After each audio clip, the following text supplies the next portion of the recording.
أعوذ بالله من الشيطان الرجيم بسم الله الرحمن الرحيم تلك أمة قد خلت لها ما كسبت ولكم ما كسبتم ولا تسألون عما كانوا يعملون صدق اللہ العظیم۔ حاضرین و ناظرین، یہ سورہ بقرہ کی آیت نمبر 134 ہے، 134۔ دراصل یہودیوں نے اس بات کا دعویٰ کیا تھا، بغیر کسی بنیاد کے یہ بات انہوں نے کہی تھی کہ ہم یہودی نبیوں کی اولاد ہے، ہم کو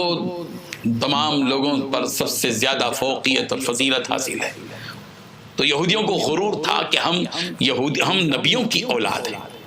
اور جب ہم نبیوں کی اولاد ہیں تو ان کی نبیوں کی نسل میں ہونے کی وجہ سے ہم عذاب سے بچ جائیں گے اور ہمارا بیڑا پار ہے۔ یہ یہودی سمجھا کرتے تھے۔ یہودیوں کی اس خام خیالی، یہودیوں کی ان جھوٹی آرزوؤں اور یہودیوں کی اس غلط فہمی کو دور کیا ہے اس آیت میں اللہ تبارک و تعالیٰ نے کہ یہودیوں یہ سمجھتے ہو کہ تمہارے باپ دادا اور تمہاری نسلوں میں، تمہارے خاندانوں میں نبی ہوئے، اور نبیوں کی نسل میں ہونے کی وجہ سے صرف تم کو جنت میں داخل کر دیا جائے گا، تم کو نجات دے دی جائے گی، تمہارا عمل نہیں دیکھا جائے گا، چاہے تم جو چاہے کر لو۔ اے یہودیوں، تمہاری حالت تو یہ ہے کہ تم تورات پر ایمان لاتے ہو اور اس میں بھی تحریف کرتے ہو، نبیوں کو جھٹلاتے ہو، نبیوں کو قتل کرتے ہو، طرح طرح کے کام، شرارتیں، خباثت کے کرتے ہو، اور آسمان سے اتری ہوئی کتابیں انجیل پر ایمان نہیں لاتے، آسمان پر سے اتری ہوئی کتاب قرآن پر ایمان نہیں لاتے،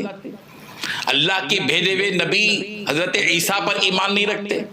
اللہ کے بھیجے ہوئے آخری پیغمبر خاتم النبیین سید المرسلین حضرت محمد مصطفیٰ صلی اللہ علیہ وسلم پر ایمان نہیں رکھتے، اور پھر یہ کہتے ہو کہ ہم نبیوں کی اولاد ہیں اور ہم کو عذاب سے بچا لیا جائے گا فلاں فلاں۔ اللہ نے فرمایا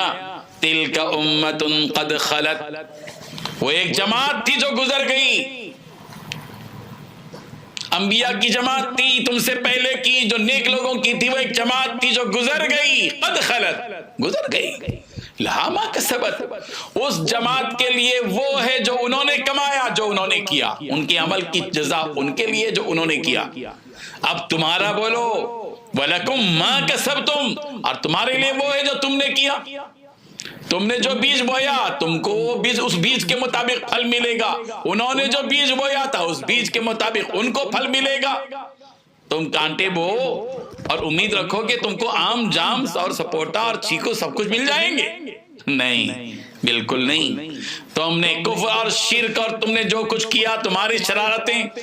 تمہاری تکذیب، تمہارا جھٹلانا، تمہارے گناہ، تم اپنے گناہوں کو دیکھو، تمہارے اعمال کو دیکھ کر تمہارے ہاتھوں میں نتیجہ دیا جائے گا۔ تمہارے آبا و اجداد کے نبیوں کے ہونے کی وجہ سے، ان کی نسل میں پیدا ہو جانے کی وجہ سے تمہارے ہاتھ میں کوئی تمغہ اور تمہارے ہاتھ میں جنت کا کوئی پروانہ نہیں دیا جائے گا۔ اللہ تعالیٰ نے دو ٹوک انداز میں بات بتا دی، تلک امۃ قد خلت لہا ما کسبت ولکم ما کسبتم، وہ جماعت تھی جو گزر چکی، ان کے لیے وہ ہے جو انہوں نے کیا اور تمہارے لیے وہ ہے جو تم نے کیا۔ ولا تسألون عما كانوا يعملون، تم سے وہ پوچھا، ان لوگوں کے بارے میں پوچھا نہیں جائے گا وہ جو کیا کرتے تھے۔ تمہاری آخرت تمہارے ہاتھ میں، تم اپنی آخرت کو درست کرو، تم اپنی نجات کے لیے عمل کرو، تمہارے عمل تمہارا ایمان، تمہارا عمل تمہارا ایمان تم کو جنت کی طرف لے جائے گا، تمہارا عمل تمہارا ایمان تم کو اللہ کی رحمتوں کے دائرے میں لے آئے گا۔ یہ پیغام قرآن مجید کی اس آیت میں دیا گیا ہے۔ ہم خامخواہ ایسے سہارے ڈھونڈ لیتے ہیں، آج بھی ہے لوگ پیر زادے ہونے کی بنیاد پر سمجھتے ہیں کہ ان کو جنت میں داخل کر دیا جائے گا، سید زادے ہیں اس لیے ان کو جنت میں داخل کر دیا گیا، نہیں، نسبتیں نہیں۔ حضور اکرم صلی اللہ علیہ وسلم نے صفا کی پہاڑی پر کھڑے ہو کر حضرت عباس سے کہا تھا کہ عباس میں تمہارے لیے کچھ نہیں کر سکتا، یہ مت سمجھو کہ میں جو ہے تمہارے لیے کچھ کر سکوں، نہیں، تمہارے عمل سے تم جو ہے جنت میں جا سکو گے۔ اپنی پھوپھی سے بھی یہی بات کہی تھی حضرت صفیہ سے کہ تم کو تمہارا عمل جنت میں لے جائے گا۔ بیٹی فاطمہ سے بھی یہی کہا تھا کہ بیٹی فاطمہ میں کچھ نہیں کر سکتا، تمہارا عمل تم کو جنت کی طرف لے جائے گا۔ ہمارا عمل ہمارے ساتھ ہے، ہم کو اپنے گناہوں کا بوجھ خود اٹھانا ہے، اپنی نیکیوں کی جزا اپنے ہاتھ میں ہم کو لینا ہے۔ صرف نسبت کی بنیاد رکھ کر یہ جو بڑے بڑے خواب دیکھے جا رہے ہیں اس کی کوئی حقیقت نہیں ہے۔ اللہ تعالی ہم سب کو خود اپنے عمل کی طرف راغب ہونے کی توفیق عطا فرمائے۔ وآخر دعوانا ان الحمد للہ رب العالمین۔ لا الہ الا اللہ